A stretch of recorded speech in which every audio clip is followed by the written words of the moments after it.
uang duduk kami sare. Jadi inilah nilai kebaikan yang mesti kita tanam dalam kehidupan bermasyarakat. Kami di Musirawas ini mendapatkan satu nilai yang mungkin secara segi bahasa dianggap kasar. Terutama tadi yang ibu membawa nada Sunda terdengar halus begitu santun. Tapi Musirawas ini hampir 98% adalah putra daerah bumi Musirawas Sebiduk Semare ini. Jadi kalau Bapak dengar kami ngomong agak kasar, agak nyegak, itu bukan marah, memanglah bawaan. Jadi kalau Bapak nak nyengok beda kami dengan wong Jawa itu cuma 4. Kalau wong dusun, ye kalau ngomong pakai leher. Tapi kalau wong Jawa, ye ngomong pakai telunjuk. Nah, jadi man wong dusun, wong Jawa itu kapan nyogok, monggo. Oke, man wong Jawa itu rata-rata jarang sakit kungan, sakit pinggang. Kapan udah cakap nunduk. Ya, tapi man wong dusun banyak sakit kungan, Mbak, banyak sakit leher. Kapan ngomong menyakap pakai leher, dah sampai mentuai lewat menantu pecah cuma. Nak kemana Pak? Jebak nak kilo, putus surat leher. Nah, jadi ini adalah perbedaan adat dan istiadat. Seperti apa yang disampaikan Pak Kades tadi, bahwa sebuah desa itu punya naungan dan adat istiadat yang mesti dibangun. Artinya setiap padang ilalang ada belalang, setiap lubuk pasti ada ikan. Dan adat istiadat itu adalah bagian daripada sepertiga dari fikih dan bagian daripada sara ilmu agama. Maka hari ini tentu kedua mempelai adindaku Raji dan adindaku Selfie. Sebuah pintu pernikahan ini adalah nilai pernikahan yang sangat utuh di hadapan Allah.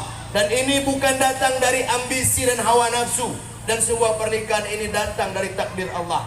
Terus terang beji, jauh ngancap ngambil ke Tangerang. Bukan parak deh, man model kala bentuknya di air satan gak nyemur ya model gak Tapi ngapain nak ngambil ke Tangerang tuh nih? Itulah jodoh, betul gak? Subhanallazi khalaqal azwaja kullaha mimma tumbitul ardh. Maha suci Allah yang mengatur jodoh. Tidak mesti kau dapat di air santan tuh ngacap ke Tangerang.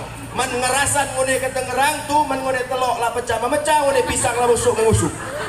Tapi sampai pernikahan duduk di pelaminan ini Adinda Roji dan Selfie. Dan jangan kau permainkan pernikahan. Roji prinsipnya sigo, juang kita plete, juang kita satan enggak. Bahasa kawin menikah ini bukan cari meli macang. Tahu kau meli macang? Pecit kanan, pecit kidau, cium kanan, cium kidau. Meli tak jadi. Kawin tak baca dek, main pecit-pecitan. Kapan terpecit laju lah itu, jangan main kau. Jadi menikah ini serius. Pintu pernikahan ini harus dibangun atas dasar agama yang kuat. Kalau kau menikah karena cantik, cantik akan habis ditelan masa. Kalau kau mencinta karena harta, harta akan hilang ditelan usia. Kalau kau menikah karena suku, suku akan hilang ditelan budaya. Tapi kalau kau menikah karena agama, apa kata Nabi? Fasfar bizaditin sarabat yadak. Nikah karena agama, maka tidak ada penyesalan. Man kawin karena cantik dek, maaf cakap kata minta maaf. Bulu mata somang ada sepanjang tu. Saya langin tu. Mudi galeh tu. Aku 2017 menikah disambut istriku dengan marhaban. Marhaban jaddal Husaini marhaban. 2016 balik dari Mesir. Ku jingok 6 tahun ku kuliah di Mesir. Ku jingok soma aku belum pernah ku jingok betini bulu mati sepanjang ku tajolol. Duduk di sampingku aja enggak. Ditip ku kedip-kedip matanya. Juga lah kau adik bulu mati itu. Tiga adem kawin jingok aku mungkan soma. Tanya aku, dek, mana bulu mati panjang tangan? Tempelan, kurang ajar.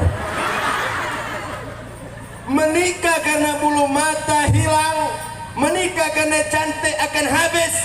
Karena kecantikan adalah seutuhnya yang akan habis ditelan usia. Tapi cantik itu perlu Ustaz cantik, perlu. Agama mengajarkan pangkiu nisa lil arba'ah. Nikahi perempuan atau laki-laki karena 4. Li jamali a, pilih karena cantik. Pilih karena cantik. Cantik itu tak boleh ukuran fisik pendek. Kira-kira cantik itu ditepik di tengah tak tepi. Man ngune konangan tak muat malu. Jadi ukuran kecantikan itu ada di dalam dasar kita dalam memilih pasangan.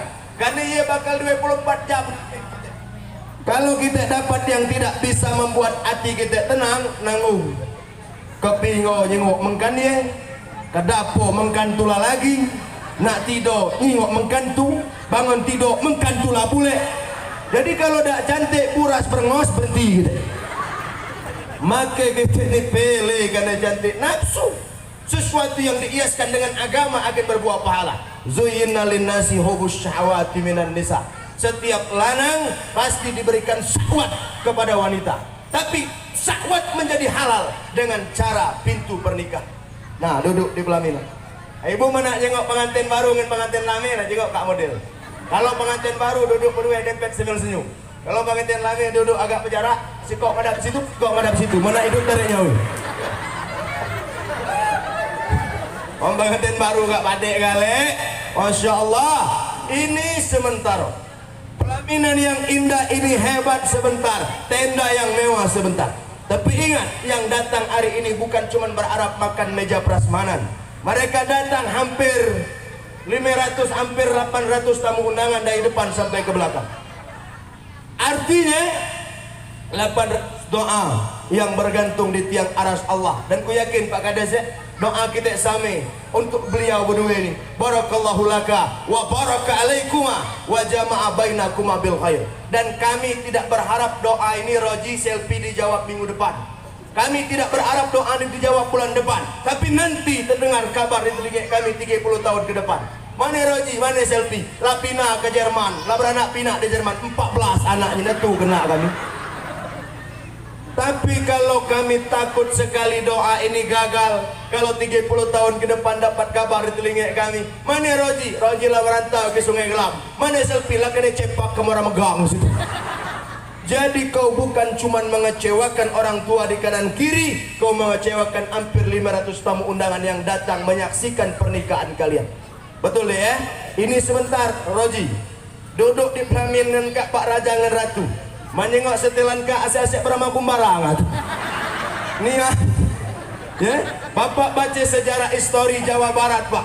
Ketika seorang pangeran Raden Manarasa Cakrabuana menikah dengan seorang putri yang tidak bertuan tak bernasib, tapi dia calak, punya ilmu agama yang cerdas. Siapa namanya? Nyai Subang Larang. Dari pangeran Raden Manarasa menikah dengan Nyai Subang Larang, mendapat 2 orang anak, Rara Santang dan Kian Santang. Kian Santang dipelamkan di Indonesia. Itu sejarah peradaban Islam di Indonesia, di bumi Nusantara. Kak Sikona, Pangeran Gitik Musirawas, Raden Manarasa bin Madum menikah dengan Nyai Subang sebelah.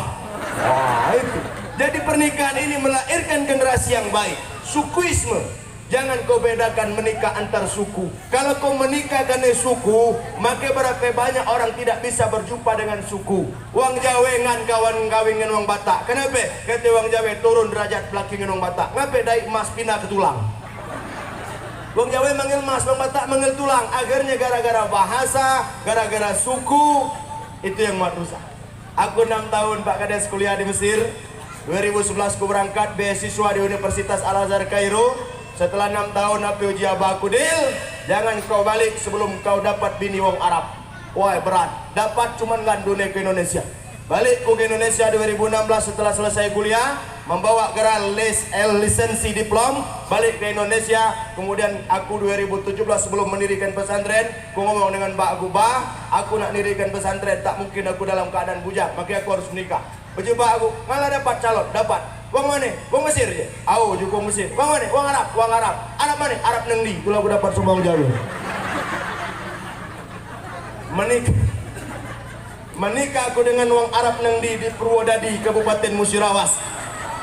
Akhirnya dari pernikahan itulah kita melihat kadang-kadang suku. Wong dosun ngambil wong Jawa, padek sikok keras, sikok lembut. Nah yang mantak kak keras sampai keras. Belete ngambil wong Waragati, oh putus suka leher. Tapi kalau wong dosun ngambil wong Jawa, itu yang ada plus minus. Tapi kalau kita jengok apa dari segi bahasa adat Pak, alur budaya, Musirawas ini bukan keras, wong dosun itu bukan keras, tapi prinsip. Tapi Bapak lihat, pernah tidak ada ajaran masuk ke kampung air Satan ini yang akhirnya menyesatkan. Tak ngerti, wong dosun kadang-kadang memang semayang pacak dihitung Pak, setahun 2 kali. Bayo mega, tubuh jeramah kaki. Tes, setahun 2 kali. Tapi Pak orang dosun Orang putra daerah kadang-kadang sulit dia untuk dicemarkan dengan ajaran-ajaran yang menyesatkan.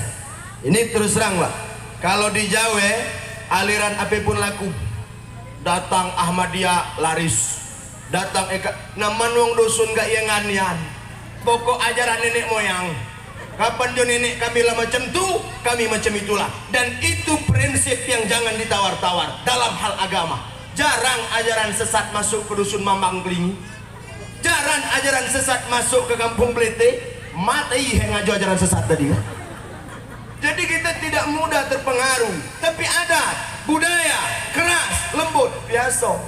Kita masuk ke kampung wong Jawa harus pakai adat Jawa. Jangan gitu. Di mana bumi dipijak di situ langit dijunjung. Kunjuk tahu kapan bertanya dengan wong Jawa dan di jalan. Jangan pucuk mobil, kurang ajar. Bukan cari kita dusun. Tak boleh begaro, turun dari mobil. Tanya, mau nak berangkat ke SP9 Tamangan, nak ceramah ke situ, turun di Simpang Jaya Loka. Jengok aku aja, wong Jawa kak. Turun mobil, tanya aku, Pak, mana arah nak ke SP9 Tamangan? Bapak tu masang kudu-kudu aku dah nak nunjuk tadi kan. Panjenengan teng meriki. Lurus wae. Enten portal enggok ngiwo. Jekwalang kepadek tunjuk guyung kak. Kita nyanyi 2 kali tak marah wong Jawa. Tidak marah. Mohon maaf Pak. Tadi ke kiri ke kanan. Ke kiri Pak, ke kiri. Wong Jawa. Cuman Bapak Ibu bertanya kamu ngenung dusunku. Dah usahlah turun mobil, pucuk mobil itulah. Asal pertanyaan tu cocok laju letu.